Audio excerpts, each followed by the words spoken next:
Happy Ugadi to all ಅಂತೂ full ಮಳೆ ಆಗೈತಿ. ಹಾಕೋದು ಸ್ಟೇಟಸ್ ನೋಡೋದು ಏನೋ ಬೇಕಾಗೈತಿ ಆಕೆಗೆ. ಇವತ್ತು ರತ್ನ ಪಕ್ಷಿ ನೋಡ್ಬೇಕಲ್ಲ. ಬೇವಿನ ಹೂವು ಆಮೇಲೆ ಮಾವಿನಕಾಯಿ ತಂದಿಟ್ಟಾರ ನಮ್ಮಮ್ಮಿ. ಬೇವು ಬೆಲ್ಲ ತಿಂದು ಊಟ ಮಾಡ್ಬೇಕು. ನಮ್ಮದು ಹಬ್ಬ ಇಲ್ಲೇ ಆಗತೈತಿ ಗುರ್ಲಾಪುರಲ್ಲಿ.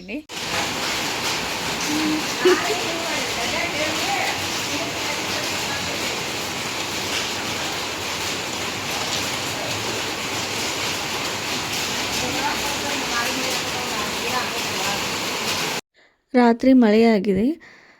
ರಾತ್ರಿ 11 ಗಂಟೆ ಸುಮಾರಿಗೆ ಆಲೆಕಲ್ಲು ಮಳೆ ಆಯಿತು. ಸೊ ಮಲ್ಕೊಂಡವರು ಎಲ್ಲರೂ ಎದ್ದು ಬಂದು ಈ ಥರ ಮಳೆನ ನೋಡತ್ತೀವಿ. Hello everyone, welcome to Savitri Sunita blogs. Happy Ugadi to all. ಹೊಸ ವರ್ಷದ ದಿನ ಬೆಳಗ್ಗೆನೇ ಬ್ಲಾಗನ್ನು ಸ್ಟಾರ್ಟ್ ಮಾಡಿದ್ದೀನಿ.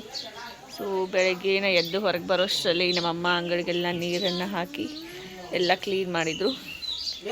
ನಮ್ಮ ಪವಿತ್ರ ಅಷ್ಟರಲ್ಲಿ ರಂಗೋಲಿನ ಹಾಕಿದರು. ನಿನ್ನಂತೂ ಫುಲ್ ಮಳೆ ಆಗೈತಿ. ಆಲಿಕಲ್ಲೆಲ್ಲ ಬಿದ್ದವು. ನೈಟ್ 10 ಗಂಟೆಗೆ ಮಳೆ ಆಯಿತು. ಆಲಿಕಲ್ಲು ಬಿದ್ದಿದ್ದು ಎಲ್ಲ ಮಳೆಯಲ್ಲಿ ಆಗಿ ಎಲ್ಲ ಬೆಳೆ ಎಲ್ಲ ಹಾಳು ಮಾಡಿ ಹೋಗೈತಿ. ಅದ್ರಾಗ ಮತ್ತು ಆಲಿಕಲ್ಲು ಎಷ್ಟು ಬಿದ್ದಾವಂದರೆ ಎಲ್ಲ ಆಲ್ಮೋಸ್ಟ್ ಎಲ್ಲ ಹಾಳಾಯಿತು. ಬೆಳೆ ಎಲ್ಲ ನಾವು ಗೋಧಿ ಆಮೇಲೆ ಗೊಂಜಾಳ ಹಾಕಿದ್ವಿ. ಸೊ ಅದು ಎಲ್ಲ ಹಾಳಾಗೈತಿ. ಏನೂ ಮಾಡೋಕ್ಕಾಗಲ್ಲ. ಎದ್ದು ಕೂಡಲೇ ಸ್ಟೇಟಸ್ ಹಾಕೋದು, ಸ್ಟೇಟಸ್ ನೋಡೋದು ಇವ್ರ ಕೆಲಸ. ಯುಗಾದಿ ವಿಶ್ ಮಾಡ್ರಿ. ನನ್ನ ಮಗು ವಿಶ್ ಮಾಡಿ. ಹ್ಯಾಪಿ ಯುಗಾದಿ, ಹೊಸ ವರ್ಷದ ಹಾರ್ದಿಕ ಶುಭಾಶಯಗಳು. ದೊಡ್ಡವ ಯಾಕೆ ಬರತ್ತಾಳೆ? ಎದ್ದು ಕೂಡಲೇ ನಮ್ಮ ದೊಡ್ಡಮ್ಮ ಬರತ್ತಾಳು. ಏನೋ ಬೇಕಾಗೈತಿ ಆಕೆಗೆ. ಸೊ ಇವಾಗ ಎದ್ದೀನಿ. ಇನ್ನು ಫ್ರೆಶ್ ಆಗಬೇಕು, ಚಹಾ ಎಲ್ಲ ಕುಡಿದು ಅದಾದಮೇಲೆ ಸ್ನಾನ ಎಲ್ಲ ಮಾಡಬೇಕು. ಇವತ್ತು ರತ್ನ ಪಕ್ಷಿ ನೋಡಬೇಕಲ್ಲ. ಸೊ ಎಲ್ಲಾದರೂ ಹೋಗಿ ಹುಡುಕಾಡಿ ರತ್ನ ಪಕ್ಷಿನ ನೋಡಿ ಬರಬೇಕು. ನಿಮ್ಮನ್ನ ನೋಡ್ತೇವೆ. ಇವತ್ತು ರತ್ನ ಪಕ್ಷಿಯಲ್ಲಿ ಹುಡುಕಾಡ್ಕೊತ ಹೋಗುನು. ಇಲ್ಲ ಐತ್ಲೆ ರತ್ನ ಪಕ್ಷಿ ಎಂತದ ಬಂಗಾರದ ಪಕ್ಷಿ ಐತೆ. ಬಂಗಾರ ಪಕ್ಷಿ. ಲಾಸ್ಟ್ ಇಯರ್ದು ತೋರಣ ಎಲ್ಲನೂ ತೆಗಿಯದ ನಮ್ಮ ಮಮ್ಮಿ ಇಲ್ಲಿ. ಲಾಸ್ಟ್ ಇಯರ್ದು ಎಲ್ಲ ಯಾವಾಗ ಕಟ್ಟಿರಿ ಮಮ್ಮಿ? ಮೊನ್ನೆ ಕಟ್ಟಿರಲ್ಲ, ಭಾರತ್ ಹುಣ್ಣಿಮೆಗೆ ತೋರಣ ಕಟ್ಟಿದ್ವಿ. ಅದನ್ನ ತೆಗೆದಾರೆ. ಇವಾಗ ಹೊಸ ತೋರಣ ಕಟ್ಟಬೇಕು. ಈ ಮನೆ ಹೊರಗಡೆ ಸಿಚುವೇಶನ್ ಎಲ್ಲ ಹೆಂಗೈತೆ ನೋಡ್ರಿ. ಇಲ್ಲಿ ಎಲ್ಲ ಅರಿಶಿನ ತಂದು ಎಲ್ಲ ಒಟ್ಟಿದ್ದಾರೆ. ಇಲ್ಲಿ ಇವೆಲ್ಲ ಪಾಲಿಷ್ ಮಾಡಿರುವಂಥ ಅರಿಶಿನ. ನಿನ್ನೆ ಮಳೆ ಬರುತ್ತೆ ಅಂತೇಳಿ ಎಲ್ಲ ಹಿಂಗೆ ಪ್ಯಾಕ್ ಮಾಡಿದರು. ಮಳೆನೂ ಬಂತು, ಬಟ್ ಅರಿಶಿನ ಏನು ತೊಗೋದಿಲ್ಲ ಅಷ್ಟೊಂದು. ಎಲ್ಲ ಅರಿಶಿನ ಗಾಢಕ್ಕೆ ಹಾಕಿ ಅಂದರೆ ಪಾಲಿಷ್ ಮಾಡಿ ಈ ಥರ ಇಟ್ಟಾರೆಲ್ಲ. ಅರಿಶಿನ ಎಲ್ಲ ಪಾಲಿಷ್ ಮಾಡಿ ಹೀಗೆ ಎಲ್ಲ ಇಟ್ಟರು. ಇನ್ನು ಸಾಂಗ್ಲಿ ಮಾರ್ಕೆಟಿಗೆ ಹೋಗಬೇಕು. ಇವಾಗ ಹಬ್ಬ ಅಲ್ಲ, ಆಮೇಲೆ ಕಂಟಿನ್ಯೂಸ್ ಸೂಟಿ ಇತ್ತು, ಹಬ್ಬ ಇತ್ತು. ಆಮೇಲೆ ಅಷ್ಟೊಂದು ಇವಾಗ ರೇಟು ಇಲ್ಲ. ಹೀಗಾಗಿ ನಾನು ಸಾಂಗ್ಲಿ ಕಳಿಸಿಲ್ಲ. ಈ ವೀಕಲ್ಲಿ ಸಾಂಗ್ಲಿಗೆ ಕಳಿಸ್ಬೇಕಿದ್ದ. ಸೊ ಈ ಥರ ಎಲ್ಲ ಅರಿಶಿನ ಇಟ್ಟರು. ಈ ಮನೆಯಾಗೂ ಎಲ್ಲ ಅರಿಶಿನ ಹೆಂಗೆ ಕೊಟ್ಟಿದ್ದಾರೆ ನೋಡ್ರಿ. ಇಲ್ಲಿ ಫುಲ್ ಈ ಮನೆ ಎಲ್ಲ ಅರಿಶಿನ ತುಂಬೈತಿ. ಇನ್ನು ಸಾಂಗ್ಲಿಗೆ ಹೋಗೋತಕ್ಕ ಈ ಮನೆ ಎಲ್ಲ ಫುಲ್ ಅರಿಶಿನದೇನೆ. ಬೇವಿನ ಎಲೆನ ತೊಗೊಂಡು ಬಂದರು. ಇವತ್ತು ಬೇವಿನ ಎಲೆನ ಹಾಕಿ ಸ್ನಾನ ಮಾಡಬೇಕಲ್ಲ. ಸೊ ಹೀಗಾಗಿ ಬೇವಿನ ಎಲೆನ ತೊಗೊಂಡು ಬಂದಿದ್ರು. ಬೇವಿನ ಹೂವು ಆಗಿರುತ್ತಲ್ಲ, ಸೊ ಅದನ್ನ ಹೂವು ಅಷ್ಟೇ ತೊಗೊಳ್ತಿದ್ದಾರೆ ನಮ್ಮ ಕಾಕು. ಅಂದರೆ ಬೇವಿನ ಹೂವು ಆಮೇಲೆ ಅದರಲ್ಲಿ ಬೆಲ್ಲವನ್ನು ಕೂಡಿಸಿ ಅದನ್ನೇ ಪ್ರಸಾದ ಮಾಡ್ತಾರೆ. ಬೇವಿನ ಹೂವು, ಬೆಲ್ಲ ಆಮೇಲೆ ಕಡಲೆಬೇಳೆ ಈ ಮೂರನ್ನು ಕೂಡಿಸಿ ದೇವರಿಗೆ ಬೇವು ಬೆಲ್ಲ ಅಂತ ಹೇಳಿ ನೈವೇದ್ಯ ಮಾಡ್ತೀವಿ. ಇದು ಉಳಿದಿರುವಂಥ ಎಲೆನ ಹಾಕಿ ಸ್ನಾನ ಮಾಡಬೇಕು ಇವಾಗ. ಇಲ್ಲಿ ನಮ್ಮ ಮನೆ ಸಮೀಪದಲ್ಲಿ ಅಂತೂ ಎಲ್ಲೂ ಬೇವಿನ ಗಿಡ ಇಲ್ಲ. ಸೊ ನಮ್ಮ ತಮ್ಮ ಎಲ್ಲಿದನೋ ಹುಡುಕಾಡಿ ಗಿಡ ಹತ್ತಿ ತೊಗೊಂಡು ಬಂದಾನಂತೆ. ನಮ್ಮ ಹೊಲದಲ್ಲಿ ರತನ್ ಪಕ್ಷಿ ಬಂದವು. ಸೊ ರತನ್ ಪಕ್ಷಿ ನೋಡಕ್ಕೆ ಹೊಂಟೀನಿ. ನಿಮಗೂ ತೋರಿಸ್ತೀನಿ ತಡೀರಿ. ಇವತ್ತು ಅದೇನೋ ನಂಬಿಕೆ, ನನಗೂ ಗೊತ್ತಿಲ್ಲ. ಇವತ್ತು ರತನ್ ಪಕ್ಷಿ ನೋಡಬೇಕು ಅಂತ ಹೇಳಿ. ಸೊ ತೋರಿಸ್ತೀನಿ ತಡೀರಿ. ಇಲ್ಲೇ ಅದಾವು. ಇಲ್ಲಿ ಹೊಲದಾಗ ಮೊನ್ನೆನೇ ಕಾಳು ಹಾಕ್ಯಾರು ಗೊಂಜಾಳ. ಸೊ ಹಿಂಗಾಗಿ ಏನು ತಿನ್ನಕ್ಕೆ ಬಂದವ. ಏನಾದರೂ ಆಗಲಿ, ಬಟ್ ನಾವು ನೋಡಿದ್ವಿ ಅಲ್ಲ, ಅಷ್ಟೇ ಸಾಕು. ಬೇವಿನ ಹೂವು ಆಮೇಲೆ ಮಾವಿನಕಾಯಿ ತಂದಿಟ್ಟ ನಮ್ಮಮ್ಮ ನೈವೇದ್ಯಕ್ಕೆ ಅಂತ ಹೇಳಿ. ಸೊ ಸ್ನಾನ ಎಲ್ಲ ಮಾಡಿ ಬಂದು ಇದನ್ನ ನೈವೇದ್ಯ ಮಾಡಬೇಕು. ಇದರಲ್ಲಿ ಬೆಲ್ಲವನ್ನು ಕೂಡಿಸ್ಬೇಕು. ಇದನ್ನ ಏನೋ ಪಾನಕ ಏನೋ ಮಾಡ್ತಾರೆ ಅನಿಸುತ್ತೆ. ಸೊ ನೈವೇದ್ಯಕ್ಕೆ ಎಲ್ಲನೂ ರೆಡಿ ಮಾಡಿ ಇಟ್ಕೊಂಡಾರ ಮಮ್ಮಿ. ಇವಾಗ ನಮ್ಮ ಕಡೆ ಇದೆ ಬೇವು ಬೆಲ್ಲ, ಬೇವಿನ ಗಿಡದ ಹೂವು ಏನಿರ್ತಾವಲ್ಲ ಅದರಲ್ಲಿ ಬೆಲ್ಲ ಕುಡಿಸಿದ್ರೆ ಅದೇ ನೈವೇದ್ಯನೇ ಹೋಗುತ್ತೆ. ಇದನ್ನೇ ತಿಂತೀವಿ ಬೇವು ಬೆಲ್ಲ ಅಂತ ಹೇಳಿ. ಆಮೇಲೆ ನಮ್ಮಮ್ಮ ಇಲ್ಲಿ ಬಾಗಿಲಿಗೆ ಅಂತ ಹೇಳಿ ಮಾವಿನ ತೋರಣನ ರೆಡಿ ಮಾಡತ್ತಿದ್ರು. ಸೊ ನಮ್ಮ ತಮ್ಮಂಗೆ ಹೇಳಿದರು, ಮಾವಿನ ಎಲೆನ ತೊಗೊಂಡು ಬಾ, ಮಾವಿನ ತೋರಣ ಮಾಡು ಅಂತ ಹೇಳಿ ಅವನು ಎಲೆ ತಂದು ಇಟ್ಬಿಟ್ಟ ಅಷ್ಟೇ. ಆಮೇಲೆ ನಮ್ಮಮ್ಮ ಎಲೆ ಎಲ್ಲ ಬಿಡಿಸಿ ಅವರೇ ತೋರಣನ ರೆಡಿ ಮಾಡಿದರು. ಆ್ಯಕ್ಚುಲಿ 3 ತೋರಣ ಮಾಡಬೇಕು. ಅಂದರೆ ನಮ್ಮ 3 ಮನೆ ಇದ್ದಾವೆ. ಈ ಮನೆಗೆ 2 ಬಾಗಿಲಿಗೆ ಬೇಕು, ಆಮೇಲೆ ಇನ್ನೊಂದು ಮನೆ ಇದೆ ಆ ಬಾಗಿಲಿಗೆ 3 ತೋರಣ ಮಾಡತ್ತಿದ್ರು. ಪ್ರಜಿತೆ ಅಂತೂ ಅಮ್ಮಮ್ಮನ ಜೊತೆ ಫುಲ್ ಇದರಲ್ಲಿ ಅವ್ರ ಜೊತೆನೇ ತೋರಣ ಮಾಡತ್ತಿದ್ದ. ಆಮೇಲೆ ಅಜ್ಜ ಏನೋ ಮೆಕ್ಯಾನಿಕ್ ಕೆಲಸ ಮಾಡತ್ತಿದ್ರು. ಸೊ ಹೀಗಾಗಿ ಅದನ್ನ ಬಿಟ್ಟು ಈ ಕಡೆ ಓಡಿ ಬಂದ ಅಜ್ಜನ ಜೊತೆ ಕೆಲಸ ಮಾಡೋದಕ್ಕೆ. ಆಮೇಲೆ ನಮ್ಮಮ್ಮ ತೋರಣ ರೆಡಿ ಮಾಡಿ ಎಲ್ಲ ಬಾಗಿಲಿಗೆ ಕಟ್ಟಿದ್ರು. ಅದ್ರ ಜೊತೆ ಏನು ಬೇವಿನ ಎಲೆನೂ ಹಾಕಬೇಕಂತೆ. ಸೊ ಹೀಗಾಗಿ 1-2 ಬೇವಿನ ಎಲೆನೂ ಹಾಕಿದ್ರು ಅದರಲ್ಲಿ. ಇದು ಏನಂತಂದರೆ ಹೊಲದಲ್ಲಿ ಕುರಿನ ನಿಲ್ಲಿಸಿದ್ರು. ಬೆಳೆನ ತೆಗೆದ ಮೇಲೆ ಏನು ಖಾಲಿ ಹೊಲ ಇರುತ್ತಲ್ಲ ಅಲ್ಲಿ ಈ ಥರ ಕುರಿನ ನಿಲ್ಲಿಸ್ತಾರೆ ನಮ್ಮ ಕಡೆ. ಯಾಕಂತಂದರೆ ಕುರಿ ಗೊಬ್ಬರ ಹೊಲಕ್ಕೆ ಬೆಟರ್ ಅಂತೆ, ಅಂದರೆ ಚಲೋ ಅಂತೆ. ಹೀಗಾಗಿ ಕುರಿನ ಅಲ್ಲಿ ಸ್ಟಾಪ್ ಮಾಡಿರ್ತಾರೆ. 1 ತಿಂಗಳು, 1 ವಾರ, 15 ದಿನ ಈ ಥರ ಹೊಲದಲ್ಲಿ ಕುರಿನ ನಿಲ್ಲಿಸಿರ್ತಾರೆ. ಸೊ ಕುರಿ ಕಾಯೋರು ಅವ್ರೇನು ಕುರಿ ಏನಿದಾವಲ್ಲ ಅವರು ಈ ಥರ ಚಪ್ರ ಹಾಕ್ಕೊಂಡು ಅಲ್ಲೇ ಹೊಲದಲ್ಲಿನೇ ಇರ್ತಾರೆ. ಎಲೆಯಿಂದ ಕೊಬ್ಬರಿ ಎಣ್ಣೆನ ಹಚ್ಕೋಬೇಕಂತೆ. ಸೊ ಹೀಗಾಗಿ ಕೊಬ್ಬರಿ ಎಣ್ಣೆಯಲ್ಲಿ ಎಲೆ ಹಾಕಿಟ್ಟಿದ್ದೀನಿ. ಪ್ರಜಿತೆಗೆ ಸ್ನಾನ ಮಾಡ್ಸತ್ತನೀಗ.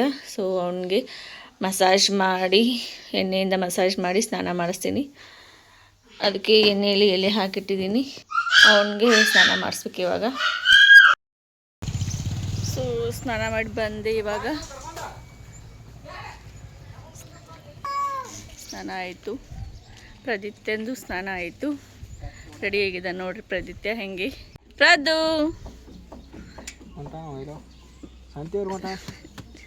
ಸ್ನಾನ ಮಾಡಿದ ಕೂಡಲೇ ಬಂದು ಟ್ಯಾಕ್ಟರ್ದಾಗ ಹಚ್ಚಿ ಕೂತಾನು. ಹೆಂಗೆ ಹೊಡಿದಪ್ಪ ಪ್ರಜಿತ್ ಹೆಂಗೆ ಟ್ರೆಡಿಷ್ನಲ್ ಡ್ರೆಸ್ ಹಾಕೀನಿ. ನಮ್ಮ ಮಮ್ಮಿ ಬೇರೆ ಪ್ಯಾಂಟ್ ಹಾಕಂದ್ರೆ ಈ ಪ್ಯಾಂಟ್ ಹಾಕಿ ಉಣ್ಸ ನೋಡಿ. ಈ ಟಾಪ್ದ ಪ್ಯಾಂಟ್ ಹಾಕಂದ್ರೆ ಈ ಪ್ಯಾಂಟ್ ಹಾಕಿ ನಮ್ಮಮ್ಮಿ ಅಮ್ಮಮ್ಮ ಎಷ್ಟು ಶೇನದಾಳು ಪ್ರಜಿತ್? ಹಾಂ ಹೇಳ್ಬೇಕಲ್ಲ ಅಮ್ಮಮ್ಮ ಇದಲ್ಲ ಪ್ಯಾಂಟ್ ಅಂತೇಳಿ. ನಮ್ಮ ಮಮ್ಮಿಗೆ ರೆಡಿ ಮಾಡಂದ್ರೆ ಹಿಂಗೆ ರೆಡಿ ಮಾಡಿದ. ಯಾರನ್ನ ಕರೆದಿ? ಪೂಜೆ ಮಾಡಬೇಕು, ದೇವ್ರ ಪೂಜೆ ನೋಡ್ತೀನಿ. ಪವಿತ್ರ ಮಾಡಿದರೆ ಹಾಗೆ, ಇಲ್ಲಾಂದರೆ ನಾನು ಮಾಡ್ತೀನಿ ಪೂಜೆನ. ಮಾಡಿ ಮೇಲೆ ಟಿಫಿನ್ ಮಾಡ್ತೀನಿ. ಹಶು ಆಗೈತಿ. ಆಲ್ರೆಡಿ ಪವಿತ್ರ ಪೂಜೆ ಮಾಡ್ಯಾಳು, ದೇವ್ರ ಪೂಜೆ ಮಾಡಿದ್ಲು. ನಾ ಸ್ನಾನ ಮಾಡ್ಬಾರ್ದು ಅಷ್ಟರಲ್ಲಿ ಅವಳು ಮಾಡಿದಾಳು ಪೂಜೆನ.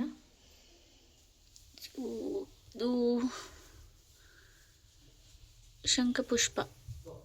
ಶಂಖಪುಷ್ಪ ಅಂತ ಹೇಳಿ ಇವಾಗ ಭಾಳ ಆಗತ್ತಾವ ಇವೆಲ್ಲ ಹೂವು ನಮ್ಮ ಹೂವಿನ ಗಿಡದಲ್ಲಿ.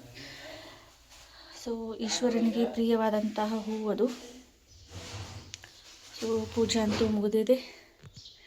ಮುಗೀತು. ಇನ್ನು ತೋತೇನ ಬೇವು ಬೆಲ್ಲ ತಿಂದು ಊಟ ಮಾಡ್ಬೇಕು ತಮ್ಮ. ಹಂಗೆ ಊಟ ಮಾಡತ್ತಿಲ್ಲ ಸಾಕ. ಬೇವು ಬೆಲ್ಲ ನೈವೇದ್ಯ ಮಾಡಿ ಇಟ್ಟರು.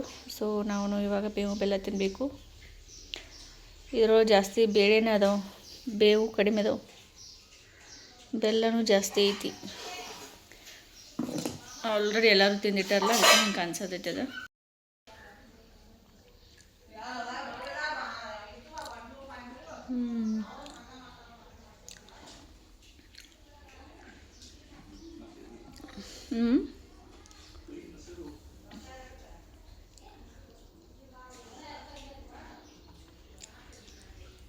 ಎಷ್ಟು ಬೆಲ್ಲ ಹಾಕಿರೋದು. ಬೇವಿನ ತಪ್ಪಲ, ಬೇವಿನ ಹೂವು ಕಹಿ ಬಿಡಂಗಿಲ್ಲ ನೋಡೋದು. ಒಟ್ಟು ಜಾಸ್ತಿ ಬೆಲ್ಲ ಹಾಕೊಂಡು ತಿನ್ನತ್ತೀನಿ, ಕರೆ ಕೈ ಬಿಡುವುದದು.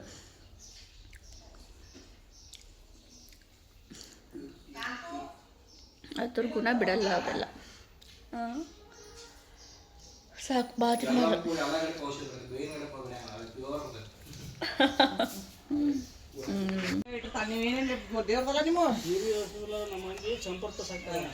ಪ್ರದು ಚಿಕ್ಕ ಚಿಕ್ಕ ಚಿಕ್ಕ ಚಿಕ್ಕ ಚಿಕ್ಕ ಚಿಕ್ಕ ಚಿಕ್ಕ ಚಿಕ್ಕ ಒಂದು ಮಾಡತ್ತಾರಪ್ಪ. ಆ ಬೇರೆ ಪ್ಯಾಂಟ್ ಇಟ್ಟೆ ನಾನು ಹಾಕೋದ್ಬಿಟ್ಟು ಇದನ್ನ ಹಾಕಿದಿ. ಅದು ಕರಿ ಪ್ಯಾಂಟ್ ಐತೆ ಅವ್ರಿ ಜೋಡ್ಯದ. ಮತ್ತೆ ಅದ್ರ ಜೊತೆದ ಹಾಂ ಅಲ್ಲೇ ಇಟ್ಟೀನಿ ಇದನ್ನ ಹಾಕಿದೆ. ಆ್ಯಕ್ಚುಲಿ ಲಾಸ್ಟ್ ಇಯರ್ ಯುಗಾದಿ ಹಬ್ಬನ ಹೈದ್ರಾಬಾದಲ್ಲಿ ಮಾಡಿದ್ವಿ. ಲಾಸ್ಟ್ ಇಯರ್ ಹೈದ್ರಾಬಾದಲ್ಲಿದ್ವಿ. ಪ್ರದೀಪ್ತಂದು ಫಸ್ಟ್ ಯುಗಾದಿ ಹಬ್ಬ ಆಗಿತ್ತದು. ಸೊ ಹೀಗಾಗಿ ಒಂದು ಸ್ವಲ್ಪ ಗ್ರ್ಯಾಂಡಾಗಿ ಅಂದ್ರೂ ಮಾಡಿದ್ದೆ. ಏನೇನು ಯುಗಾದಿ ಹಬ್ಬಕ್ಕೆಲ್ಲ ಮಾಡಬೇಕಲ್ಲ ಅದೆಲ್ಲ ಮಾಡಿದ್ದೆ. ಹೋಳಿಗೆ ಮಾಡಿದ್ದೆ, ಆಮೇಲೆ ಮನೆಯನ್ನೆಲ್ಲ ಕ್ಲೀನ್ ಮಾಡ್ಕೊಂಡು ಬಾಗಿಲಿಗೆಲ್ಲ ತೋರಣ ಕಟ್ಟಿ ಪೂಜೆ ಮಾಡಿ ಎಲ್ಲನೂ ಮಾಡಿದ್ದೆ. ಫಸ್ಟ್ ಟೈಮ್ ನಾನು ಆ ಥರ ಎಲ್ಲ ಹಬ್ಬನ ಮಾಡಿದ್ದು. ನೀವು ನೋಡ್ಬೋದು ಲಾಸ್ಟ್ ಇಯರ್ ನನ್ನ ವ್ಲಾಗಲ್ಲಿ, ಅಂದರೆ ನನ್ನ ಒಂದು ಯೂಟ್ಯೂಬ್ ಚಾನಲಲ್ಲಿ ಲಾಸ್ಟ್ ಇಯರ್ ನಾನು ಯುಗಾದಿ ಹಬ್ಬ ಯಾವ ಥರ ಮಾಡಿದ್ದೆ ಅಂತ ಅಪ್ಲೋಡ್ ಮಾಡಿದ್ದೀನಿ, ನೋಡ್ಬೋದು ನೀವು. ಪ್ರದೀಪ್ತಂದು ಫಸ್ಟ್ ಯುಗಾದಿ ಹಬ್ಬ ಆಗಿತ್ತಲ್ಲ, ಸೊ ಚೆನ್ನಾಗಿ ಮಾಡಿದ್ದೆ. ಆವಾಗ ಮನೆಯಲ್ಲಿ ಎಲ್ಲರೂ ಇದ್ವಿ. ನಮ್ಮ ಅತ್ತೇನೂ ಇದ್ದರು, ಅತ್ತೆ ಮಾವ ಅವರು ಇಬ್ಬರೂ ಇದ್ದರು. ಆಮೇಲೆ ನಾನು ಮಹೇಶ್ ಪ್ರದೀಪ್ ಎಷ್ಟು ಚೆನ್ನಾಗಿದ್ವಿ. ಸೊ ಹೀಗಾಗಿ ನಮ್ಮ ಅತ್ತೆ ಜೊತೆ ಕೂಡ್ಕೊಂಡು ಹಬ್ಬ ಮಾಡಿದ್ದೆ. ನಮ್ಮ ಅತ್ತೆ ಎಲ್ಲ ಹೇಳ್ಕೊಟ್ರು ನನಗೆ ಯಾವ ಥರ ಹಬ್ಬನ ಮಾಡಬೇಕು, ಹೆಂಗೆ ಏನು ಅಂತ ಹೇಳಿ. ಸೊ ಅವ್ರು ಯಾವ ಥರ ಹೇಳ್ತಾರಲ್ಲ ಅದೇ ಥರನೇ ನಾವು ಹಬ್ಬನ ಆಚರಣೆ ಮಾಡಿದ್ವಿ.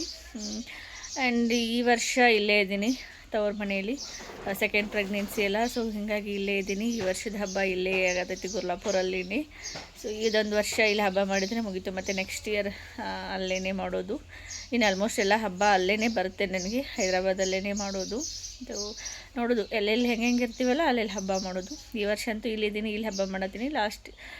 ಲಾಸ್ಟ್ ಇಯರ್ ಅಲ್ಲಿದ್ದೆ, ಅಲ್ಲಿ ಹಬ್ಬ ಮಾಡಿದ್ವಿ. ನೆಕ್ಸ್ಟ್ ಇಯರ್ ಎಲ್ಲಿ ಇರ್ತೀವಲ್ಲ ಅಲ್ಲಿ ಮಾಡೋದು. ಹ್ಯಾಪಿ ಯುಗಾದಿ ಎಲ್ಲ ಮಾಡು. ಅದು ಒಂದೇ ಮಾಡಿ, ಒಟ್ಟು ಬೇರೆ ಏನೂ ಮಾಡಬೇಡ.